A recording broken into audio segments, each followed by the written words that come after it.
Praise the lord. దేవునికి మహిమ కలుగును గాక. అందరూ బాగున్నారా? ఈరోజు దేవుడు మనకిచ్చిన వాగ్దానము రండి కలిసి ధ్యానించుకుందాం. అపోస్తలుడైన పౌలు కొరింథీయులకు రాసిన 2వ పత్రిక 5వ అధ్యాయము 10వ వచనము. ఎందుకనగా తాను జరిగించిన క్రియల చొప్పున అవి మంచివైనను సరే చెడ్డవైనను సరే దేహంతో జరిగించిన వాటి ఫలమును ప్రతి వాడును పొందునట్లు మనమందరమును క్రీస్తు న్యాయపీఠం ఎదుట ప్రత్యక్షము కావలెను.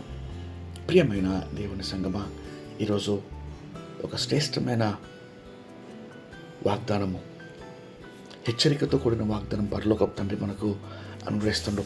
క్రీస్తు న్యాయపీఠం ఎదుట ఒక దినాన విశ్వాసులు లెక్క అప్పగించాలని వాక్యము సెలవిస్తుంది. దేహంతో చేసిన వాటన్నిటికీ అవి మంచివైనను సరే చెడ్డవైనను సరే సంజాయిషు ఇవ్వాలని వాక్యము సెలవిస్తుంది. విశ్వాసి యొక్క తీర్పు గురించి అనేకమైన వచనాలు మనము వాక్యంలో గమనిస్తాం. విశ్వాసులందరికీ తీర్పు ఉంటుంది, మినహాయింపులు ఉండవు అని వాక్యం సెలవిస్తుంది. రోమీయులకు రాసిన పత్రిక 14వ అధ్యాయము 12వ వచనము, 1 కొరింథీయులకు 3వ అధ్యాయము 12 నుండి 15 వచనాలు, మరియు ప్రసంగి 12 అధ్యాయం 14వ వచనము, ఇంకా అనేక వచనాలు విశ్వాసుల తీర్పు గురించి వాక్యంలో ఉన్నాయి. అయితే ఈ తీర్పులో మనము గమనించాలి, క్రీస్తు యొక్క న్యాయపీఠము ఎదుట విశ్వాసి నిలబడవలసి ఉన్నది. న్యాయాధిపతి క్రీస్తే ఆ పీఠంపై కూర్చొని న్యాయము తీరుస్తాడు. అనగా విశ్వాసి తీర్పు మనము తేలిగ్గా నిర్లక్ష్యంగా తీసుకోకూడదని వాక్యము సెలవిస్తుంది. ఎందుకనగా ఒకవేళ విశ్వాసి తన సమయం అంతా వృధా చేసినప్పుడు, దేవుని పిలుపుకు లోపడక తన సొంత కార్యాల్లో ఉన్నప్పుడు సిగ్గుపడే అవకాశం ఉంది అని దేవుడు సెలవిస్తున్నాడు. ఆ రోజు అన్నీ కూడా తేటతెల్లం అవుతాయి, అనగా బహిరంగంగా పట్టబయలు అవుతాయి అని దేవుడు సెలవిస్తున్నాడు. కాబట్టి దేవుడు పరీక్షించి బాహాటంగా వ్యక్తుల యొక్క నిజ స్వరూపము, రహస్యమందు చేసిన ప్రతి కార్యాలు, వ్యక్తిత్వము, మన మాటలు, మన పనులు, మన మనస్తత్వాలు, ఉద్దేశాలు మరియు పరిచర్య సమస్తం కూడా దేవుడు బట్టబయలు చేస్తాడు. మరియు విశ్వాసి కనపరిచిన నమ్మకానికి మరియు అపనమ్మకానికి మనము సంజాయిషు ఇవ్వాల్సి ఉంటుంది. మరియు దేవుడిచ్చిన ఆ గొప్ప కృప మనకు అందుబాటులో ఉండగా అవకాశాలు, ఆ రీతిగా మనం చేసిన చర్యలు, క్రియలు, వాటన్నిటి గురించి లెక్క చెప్పాలి అని వాక్యం సెలవిస్తుంది. మరియు ఆ తీర్పులో మనము ఏ రీతిగా నిలబడతాము? బాలనమ్మకమైన మంచి దాసుడా అని మనము యేసుక్రీస్తు ఎదుట మెప్పు పొందుతామా? ఆనందభరితలం అవుతామా?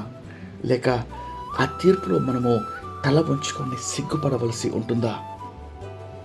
దేవుడి రోజు మనకు హెచ్చరిక అనుగ్రహిస్తూ ఉండగా, రానున్న ఈ తీర్పు పట్ల క్రైస్తవుడా భయము కలిగి ఉండాలి, బాధ్యతతో ఉండాలి, మెలకువగా ఉండి ప్రార్థన చేయాలి, పవిత్రతను కాపాడుకోవాలి, భయభక్తులు కలిగి జీవించాలి అని దేవుడు మనకు హెచ్చరిక దయచేస్తూ ఉండగా, ప్రియమైన దేవుని బిడ్డ, ఈరోజు రండి కలిసి ప్రార్థనలో ఏకీపించి, ప్రభువా ముందున్న ఆ తీర్పు నిమిత్తం ప్రభువా నన్ను సిద్ధపరచండి అయ్యా. న్యాయపీఠం ఎదుట మీ అందు ప్రభువా, మీ ఎదుట మేము నిలబడి ఉండగా సిగ్గు లేని ముఖములతో ప్రభువా మిమ్మల్ని తండ్రి సంతోషంగా, ఆనందంగా, జీవోత్సాహంతో ప్రభువా ఎదుర్కొనే కృప మాకు దయచేయమని ప్రార్థనలో వేడుకుందాం. రండి కలిసి వాగ్దానం పొందుకుందాం. ప్రార్థన. మహాపరిశుద్ధమైన మా ప్రియమైన పరలోకపు తండ్రి, మీరు ఇచ్చిన శ్రేష్టమైన హెచ్చరికతో కూడిన వాగ్దానంకై మీకు ఎంతో స్తోత్రం చెల్లిస్తున్నామయ్యా. ప్రభువా క్రీస్తు యొక్క న్యాయపీఠం ఎదుట మేమందరము, ప్రతి విశ్వాసి కూడా ప్రభువా ప్రత్యక్షం కావాలని వాక్యం సెలవిస్తుండగా, ప్రభువా మేము అప్రమత్తంగా జీవించుటకు, మెలకువ కలిగి జీవించుటకు ప్రభువా కృప మాకు దయచేయమని వేడుకొంచున్నాం. ప్రభు మా సమయాన్ని, మీరిచ్చిన ధనాన్ని, మీరిచ్చిన ఈ జీవిత కాలాన్ని, మీరిచ్చిన ధనమును ప్రభువా ఏ రీతిగా నిత్య జీవము కొరకు వెచ్చించాలో, ఏ రీతిగా నిత్యత్వంలో అనేక ఆత్మల రక్షణార్థమై ప్రభువా వాటిని ఖర్చు చేయాలో మాకు నేర్పించమని వేడుకొంచున్నాం.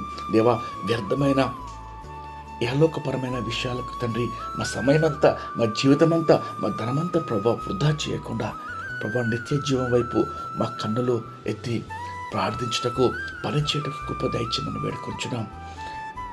మీకు ఎంతో స్తోత్రం. ఈ వాగ్దానం మాకు ఇచ్చినారు దేవా. అయ్యా, ఈ హెచ్చరికంతా జాగ్రత్తగా పాటించిన కృప దయచేయమని మీకే మహిమ ఘనత ప్రభావములు సమర్పిస్తూ యేసుక్రీస్తు నామములో వేడుకొంచు ప్రార్థిస్తున్నాం తండ్రి. ఆమేన్. దేవుడు మిమ్మల్ని దీవించును గాక. ప్రేమతో సంఘ కాపరి ఎలిబెతెల్సు.